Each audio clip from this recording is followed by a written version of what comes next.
Bonjour à chacun. Le livre de Job est un poème didactique qui renferme un enseignement théologique sur les raisons de la souffrance.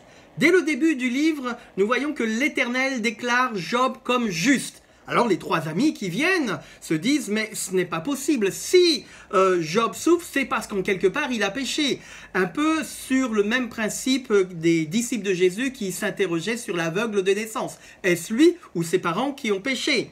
Et tout au long du livre, nous voyons un certain discours des trois amis jusqu'à un moment donné au chapitre 33 où apparaît Elihu.